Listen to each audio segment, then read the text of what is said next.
Hello friends, welcome to my channel. আজকে আমি আপনাদের সঙ্গে একটা মশলার রেসিপি শেয়ার করব। এইভাবেই বাড়িতে এই মশলাটি বানিয়ে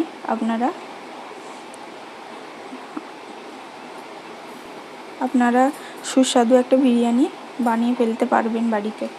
তার জন্য আমি কিছু উপকরণ সাজিয়ে নিয়েছি, দেখে নিন। এখানে নিয়েছি 1 চামচ গোটা ধনে, 1 চামচ গোটা জিরে, 1 চামচ শাহ জিরে, 1 চামচ গোলমরিচ, 1 চামচ শাহ মরিচ, 1 চামচ লবঙ্গ, এখানে 3টে স্টিক নিয়েছি দারুচিনির, এখানে নিয়েছি কাবাব চিনি 1 চামচ, এখানে একটা জায়ফলকে ভেঙে 3 টুকরো নিয়েছি, এখানে 1 চামচ ছোট এলাচ, এখানে 2টো বড় এলাচ, এখানে জয়িত্রী, আর এখানে রোজ পেটেল বা গোলাপের পাপড়ি, আর এখানে 2টো তেজপাতা।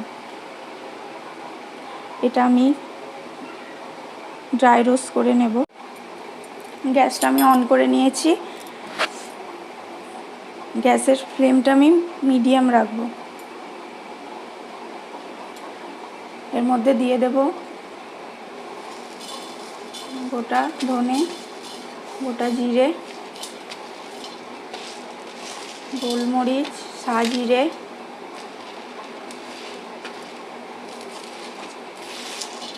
কাবাব চিনি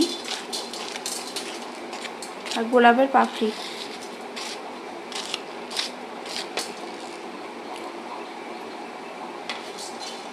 এটা আমি একটু ভেজে নেব।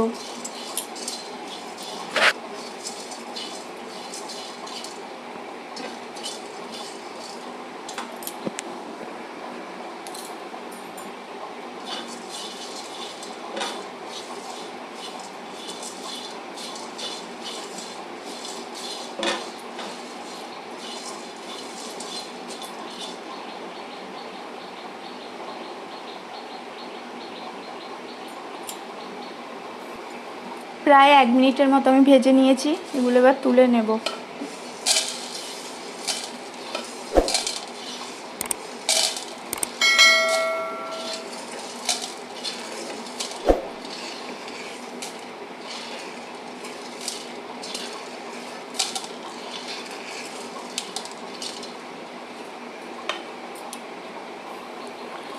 এর মধ্যে এবার দিয়ে দেব লবঙ্গ, দালচিনি, জায়ফল, জয়িত্রী, বড় এলাচ, ছোট এলাচ আর তেজপাতা। এটা 2-3 মিনিটের মতো ভেজে নেব।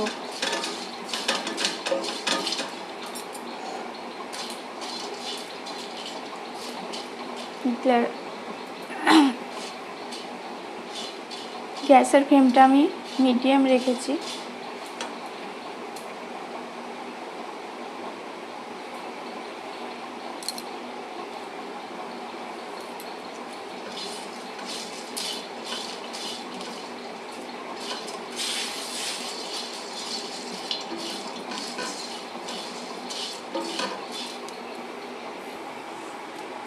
মশলাগুলো আমার ভাজা হয়ে গেছে, এবার মিক্সারে আমি এটা গুঁড়ো করে নেব। হ্যালো ফ্রেন্ডস, মশলাটা আমার গুঁড়ো করা হয়ে গেছে। এর সঙ্গে আমি 1 চামচ কাশ্মীরি রেড চিলি পাউডার মেশাবো। আপনাদের কাছে যদি গোটা কাশ্মীরি লঙ্কা থাকে তাহলে আপনারা ওর সঙ্গে ওটা ভেজে গুঁড়ো করে নিতে পারেন।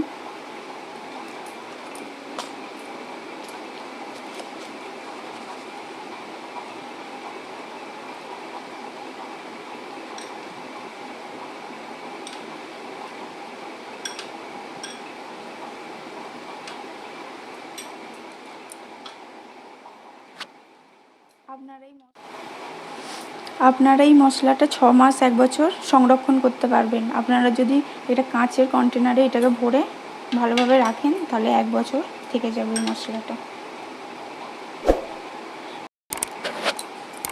যদি ভিডিওটি ভালো লেগে থাকে তাহলে লাইক করবেন, শেয়ার করবেন। আর যারা চ্যানেলে নতুন তারা চ্যানেলটি সাবস্ক্রাইব করে নেবেন আর পাশে থাকা বেল আইকনটি ক্লিক করে দেবেন। আপনারা সবাই ভালো থাকবেন, সুস্থ থাকবেন। Thank you.